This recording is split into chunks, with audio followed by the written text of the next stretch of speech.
दोस्तों नमस्कार। मैं हूं अजय प्रकाश और आप देख रहे हैं जन्नत ज्वार। दोस्तों पिछले कुछ हफ्तों से चीन के एक वायरस की चर्चा भारत में चल रही है। कई अखबारों की सुर्खियों में और मीडिया की सुर्खियों में सनसनी है कि वहां एक नया वायरस जिसका नाम एचएमपीवी यानी ह्यूमन मेटा न्यूरो वायरस है, उसको वो वहां फैल गया है। वहां अफरा-तफरी का माहौल है, देश में इमरजेंसी जैसे हालात हैं, अस्पतालों में जगह नहीं है, हालात बेकाबू हैं और हजारों गिरफ्त में हैं। यह भारतीय मीडिया में लगातार आ रहा है। भारत में भी कुछ मामले इस रोग के निकले हैं।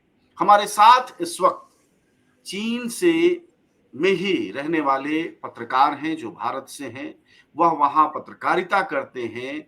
उनका नाम अनिल पांडे है, वह वरिष्ठ पत्रकार हैं। पिछले लगभग 15 वर्षों से ज़्यादा समय से वहाँ वह बखूबी जानते होंगे कि वहाँ क्या हालात। इसलिए हम सीधे उनसे ही जानने की कोशिश करेंगे कि भारत में जिस तरह की बातें कही जा रही हैं, उसका कितना अंश सच है और कितना अंश झूठ। तो अनिल स्वागत है आपका। और सबसे पहला सवाल यही कि आपके देश में क्या एचएमपीवी नाम का कोई वायरस फैल गया है और क्या वाक़ई स्थिति बेकाबू है? अजय प्रकाश, सबसे पहले मुझे अपने स्टूडियो और अपने चैनल पर बुलाने के लिए स्वागत आपका। धन्यवाद कहना चाहूँगा जी, सबसे पहले। और जहाँ तक आपने ये बहुत सारी बातें कही, और मैंने भी भारतीय मीडिया में देखा और चैनल से भी मुझे कुछ लगातार फ़ोन आ रहे हैं कि क्या इस हुँ, तरह की स्थिति है। क्योंकि मैं ग्राउंड ज़ीरो पर मौजूद हूँ, जैसा कि अक्सर चैनलों में कहते हैं, और मैं बीजिंग में जी, मौजूद हूँ और मैं अभी ऑफ़िस से आया, गया। और मैं तो आप समझ सकते हैं कि मैं कोविड के दौर में भी यहाँ पर था। तो मैंने कोरोना का वो महामारी का दौर देखा। और जी, मुझे जो अभी तक समझ में आ रहा है कि यह एक जो भारतीय मीडिया में जो इस तरह का आ रहा है, इस तरह का तो कुछ भी माहौल नहीं है। और मैं तो यहाँ पर लोगों को, बहुत सारे लोगों को मास्क पहने बिना भी देख रहा हूँ, और वैसे ही लोग हैं सामान्य तौर पर। लेकिन इसको एक मैं कह सकता हूँ कि एक इन्फ्लुएंजा ए एक इसको बता रहे हैं, और ये एक हुँ, फ्लू है एक तरह का। कोई यह एक कोई बहुत नया वायरस या कोई नया वो इन्फेक्शन वाला बीमारी नहीं है। लेकिन ठंड के दिनों में अक्सर होता है। जैसा कि आप जानते हैं कि उत्तर चीन जो है वो बहुत ठंडा होता है। और अजय, अभी मैं कुछ देर पहले एक विशेषज्ञ से बात कर रहा था। उन्होंने मुझे बताया कि उत्तरी चीन में अक्सर बहुत ठंडा पड़ता है। मतलब आप समझिए कि 0 से 15 डिग्री, 15-20 डिग्री टेम्परेचर चला जाता है, और जी, स्नोफॉल भी होता है। हालाँकि इस बार स्नोफॉल नहीं हुआ है, शायद जो क्लाइमेट चेंज हो रहा है, या बहुत अन्य कारण हो सकते हैं। तो ठंड उतनी ज़्यादा नहीं है जितनी चीन के उत्तरी इलाकों में होती थी। तो उस कारण ये जो वायरस थोड़ा ज़्यादा, जो आपका फ्लू है, वो ज़्यादा एक्टिव हो गया है। बच्चों को, या फिर बूढ़े लोग जो हैं, या फिर गर्भवती महिलाएँ हैं, उनको ये वायरस, ये इस तरह का फ्लू हो रहा है। इससे इनकार नहीं किया जा सकता। लेकिन जैसा भारत में आ रहा है, भारतीय मीडिया में जो सनसनी फैल रही है, ऐसा मेरी नज़र में, तो इतने सालों से मैं रहता हूँ चीन में, ऐसा जी, कहीं पर मैंने महसूस नहीं किया है या फ़ील नहीं किया अभी तक कि ऐसा कुछ हो रहा है। और हाँ, ये मैं कह सकता हूँ कि कुछ मामले ज़रूर आ रहे हैं, लोगों को बुखार आ रहा है, या लोगों को खाँसी-जुकाम है, वो हफ़्ता 10 दिन में, 15 दिन में ठीक हो जा रहे हैं कुछ दवा लेकर। और जो अजय, सबसे बड़ी बात है कि एक दवा का नाम भी मुझे अभी थोड़ी देर पहले पता चला, ओसेल्टीविमिर उन्होंने मुझे बताया, अमेरिकन दवा है और यहाँ चीन में बनती है। उन्होंने बताया कि अगर आपको बुखार है, जुकाम है, तो आप उसको पहले दिन ले लेते हैं, तो 2 या 3 दिन में आपका बुखार ठीक हो जाता है और आपको ज़्यादा परेशानी नहीं होती है। जी। अब जी, आइए। कुछ चीज़ों पर बात करेंगे। क्या इससे कब ये फैला है और इससे अब तक कितनी मौतें हुई? देखिए अजय, अभी तक तो मौत के मामले में तो यहाँ पर कोई भी ऐसा कोई आंकड़ा नहीं देखा है मैंने, और कोई जानकारी मेरे पास नहीं है। कोई भी सोशल मीडिया में मैंने यहाँ स्थानीय इस तरह का कुछ भी नहीं देखा। और हाँ, जहाँ तक फैलने की बात है, तो दिसंबर के लगभग महीने में, पिछले महीने कह सकते हैं, कुछ दिनों से, लगभग 2-3 हफ्तों से इसको बता रहे हैं। और क्योंकि जैसा कि हम जानते हैं कि हमारे बच्चे भी स्कूल जाते हैं, और अगर ऐसा होता हुँ, तो शायद स्कूल में भी पहले से वो हमको समझा देते कि बच्चों को मास्क पहनना है या बच्चों को प्रिकॉशन लेनी है। तो ऐसा नहीं है। शायद मुझे लगता है कि ये कहीं पर ट्विटर में इस बारे में, एक्स में इस बारे में एक किसी ने पोस्ट कर दिया कि वो जी, चीन में इमरजेंसी सिचुएशन हो गई है, स्टेट इमरजेंसी लागू हो गई है और ऐसा हो गया है। उसके बाद जैसा कि आप जानते हैं कि भारतीय मीडिया, ख़ास तौर पर जो प्राइवेट मीडिया है, वो जी, हर किसी मुद्दे पर उसकी तहकीकात किए बिना उसमें कूद पड़ता है। शायद मैं इस मुद्दे पर ये कहना चाहूँगा, हालाँकि कोविड का जो दौर मैंने देखा, तो शायद लोगों को वो डर है या फिर मुझे लगता है थोड़ा सनसनी भी फैल रही है, कि डर इस बात का कि कहीं कोरोना की तरह फिर एक वायरस तो नहीं आ गया है या ऐसा जी, तो नहीं है कि चीन कुछ ऐसा लोग कह रहे हैं छुपा तो नहीं रहा है। जी, लेकिन जो मैं यहाँ पर रहते हुए महसूस कर रहा हूँ, मुझे तो लग जी, रहा है शायद ऐसा छिपाने की स्थिति नहीं है, क्योंकि मेरे ऑफ़िस में अभी तक कोई मैंने 1 या 2 लोगों के अलावा जो आम तौर पर मास्क चीन में पहनते हैं लोग, अगर जी, ठंड के दिनों में किसी को थोड़ा बहुत जुकाम है तो। तो मौत का मामला मेरे सामने तो मैंने नहीं देखा और इसके अलावा ऐसा अस्पतालों में भीड़ वाली बात भी मुझे नहीं नहीं पता है। नहीं पता। इस विशेषण पर आप क्या कहेंगे कि कहा जा रहा है कोरोना जैसा वायरस, इस विशेषण पर आप क्या कहेंगे? क्या ऐसा है?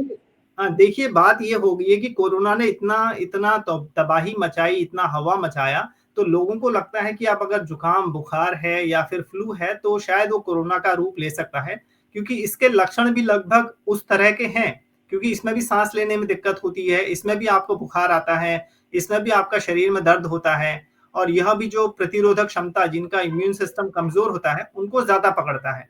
तो वही लगभग सिम्पटम मुझे लगता है फ्लू में भी होते हैं, बुखार वगैरह में भी ज़्यादा हो जाता है तो उसमें भी होते हैं। तो शायद ये लगभग उससे कुछ मिलता-जुलता है, लेकिन जी, जो यहाँ पर डिज़ीज़ कंट्रोल वाले भी बता रहे हैं या अभी मैंने आज भारत के स्वास्थ्य मंत्री का भी एक स्टेटमेंट देखा बयान था कि ये कोई जी, ये एक सामान्य वो है, कोई नया वो नहीं है, नया स्ट्रेन कोई ऐसा स्पेशल विशेष कोई चीज़ नहीं है कि इससे कोई घबराने या फिर ऐसा उससे आपको बहुत ज़्यादा डरने की ज़रूरत नहीं है। जी, बिल्कुल। कोरोना तो इसलिए भयावह था कि उसमें मौतों की संख्या बहुत बड़ी थी, जो इसमें नहीं दिखाई देती है।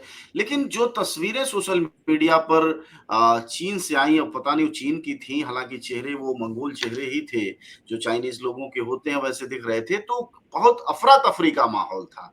तो क्या इस तरह की चीज़ों के ज़रिए ही पूरे भारत में फैला ये भ्रम? देखिए मुझे लगता है कि शायद अजय मैं तो इस मामले को ढूँढने के लिए मैं भारतीय मीडिया के बजाय अक्सर सीएनएन या बीबीसी में देखता हूँ या रॉयटर्स को चेक करता हूँ। तो मैंने अभी जी, तक बीबीसी, सीएनएन या रॉयटर्स पर इस तरह का कोई एएफपी पर कोई भी ऐसी खबर नहीं देखी है क्योंकि उनके यहाँ पर जो रिपोर्टर्स हैं, उनके एजेंसीज़ हैं, वो चीन में बहुत ज़्यादा फर्स्ट हैंड इन्फॉर्मेशन उनके पास रहती है और बहुत जी, एक्टिव होते हैं। तो भारतीय मीडिया के बजाय अगर उनमें अगर कुछ आता या कुछ ऐसा मामला हो रहे हैं, मौत के मामले या अफ़रा-तफ़री, तो शायद मैं हुँ, थोड़ा बहुत विश्वास करता कि मामला ये सब चीज़ें हो रही हैं। लेकिन मुझे जी, लगता है कि जो आपने बताया चीनी चेहरे हैं, हुँ, अक्सर ये हो जाता है कि आजकल सोशल मीडिया का दौर ऐसा है, माना कोरिया में भी कोई चीज़ हो गई या हुँ, फिर जापान में कभी पुराना कोई वीडियो आ गया, तो सब उसको जी, चीनी समझ लेते हैं। उदाहरण के लिए मैं बताना चाहूँगा आपको मज़ेदार हुँ, बात कि भारत के बारे में अक्सर जो यहाँ पर कभी वीडियो चलते हैं, वो हुँ, पाकिस्तान के, बांग्लादेश के, नेपाल के वीडियो होते हैं, तो सब हुँ। उसको भारत का वीडियो चला के बता के भी चला देते हैं। ठीक बात है, तो बिल्कुल। आप समझ अच्छा एक सकते हैं बात कि आपने बड़ी जी, बात कही जो कि हिंदुस्तानी मीडिया में अक्सर कहा जाता है, हिंदुस्तानी बुद्धिजीवी भी कहते हैं कि चीन में कोई दूसरी मीडिया ही नहीं है सरकारी मीडिया के अलावा। तो क्या वहाँ एएफपी, गार्जियन, न्यूयॉर्क टाइम्स और इस तरह की मीडिया की एजेंसियाँ हैं? तो ये बिल्कुल भ्रम कैसे अजय फैलाया जाता है पूरी दुनिया में कि नहीं साहब वहाँ तो केवल सरकारी अखबार है, सरकारी रेडियो है और कुछ है ही नहीं? नहीं देखिए अजय बात ये है कि जो फ़ॉरेन एजेंसीज़ हैं, सीएनएन है, बीबीसी है, उनके यहाँ पर ब्यूरोज़ हैं, दफ़्तर हैं, फ़ॉरेन कॉरेस्पॉन्डेंट यहाँ पर रहते हैं जी, और वो काम करते हैं शायद हो सकता है कि खबरों के मामले में थोड़ा बहुत ऊपर-नीचे हो सकता है। लेकिन वो ज़रूर फ़ॉरेन एजेंसीज़ यहाँ पर काम करती हैं और न्यूज़ चैनल्स भी यहाँ पर काम करते हैं, विदेशी जो चैनल हैं, वो भी यहाँ पर रहते हैं। हाँ, ज़रूर जी, जो चीन की जो मीडिया है, वो ज़रूर स्टेट मीडिया है, चीन का मीडिया जो जिस तरह से बात करते हैं। लेकिन जो हुँ, बाहर के विदेशी चैनल हैं, यहाँ तक कि भारतीय मीडिया भी अभी फिर से यहाँ पर आ गए हैं जो एजेंसी वाले हैं और जी, हालाँकि क्योंकि रिश्ते हमारे थोड़ा खराब हुए थे बीच में, हुँ। तो उसके कारण भी बहुत चीज़ें हो जाती हैं। आप समझ सकते हैं भारत में जो चीन के बारे में आता है, कभी-कभार वो सच्चाई नहीं होती है जितना ज़्यादा आ जाता है। जी, बिल्कुल। तो आपकी अगर बात से ये भारत के दर्शक आपको समझना चाहें तो ये है कि कोई बेकाबू हालत नहीं है, अस्पतालों में भगदड़ नहीं है, मौतों का कोई सिलसिला नहीं है। यह एक तरह का बड़ा भ्रम फैलाया जा रहा है जिसका कि एक मार्केट भारतीय मीडिया में है। भ्रम का अजय, मामला। मैं अभी तक की जो स्थिति है उसके मुताबिक तो मैं यही कह सकता हूँ, अगर ये कोरोना वाली स्थिति हो जाएगी या फिर ऐसा कुछ अचानक बम जी, फूट जाएगा तो फिर तो शायद मुझे लगेगा कि मैं तो शायद इतने भ्रम में जी रहा था या कुछ कहीं और हुँ, गलत उसमें रह रहा था। लेकिन जो मुझे नज़र आ रहा है उसका मतलब तो ये एक वायरस है, एक फ्लू है, थोड़े दिन लोगों को बीमार करेगा और उसके बाद ये चला जाएगा जी। ठंड के साथ। तो ये समझ में आ रहा है और इससे बहुत ज़्यादा घबराने की ज़रूरत नहीं है। हाँ, सावधानी बरत सकते हैं, जैसा कि हम मास्क पहनना है, भीड़-भाड़ वाली जगहों पे ना जाना है, जैसे फ्लू या बुखार वगैरह में हम लोग करते हैं। शुक्रिया आपका बातचीत के लिए अनिल। हमारे साथ बातचीत कर रहे थे बीजिंग से, बीजिंग रेडियो में वरिष्ठ पत्रकार हैं अनिल पांडे। वह भारत के रहने वाले हैं, इसलिए भी हमने यह जानना चाहा। वह हिंदी भी अच्छी बोलते हैं, हिंदी जानते हैं और पिछले लंबे समय से करीब डेढ़ 2 दशक से वह चीन में हैं। हमने उनसे जाना कि असल में जब भारत में जो बातें कही जा रही हैं, उसके सच का हिस्सा कितना बड़ा है। आप सबने जाना, समझा। आप ज़रूर हमें कमेंट के ज़रिए अपनी बात बताइएगा कि यह जानकारी आपको कैसी लगी। शुक्रिया आपका बातचीत के लिए अनिल, धन्यवाद। धन्यवाद अजय।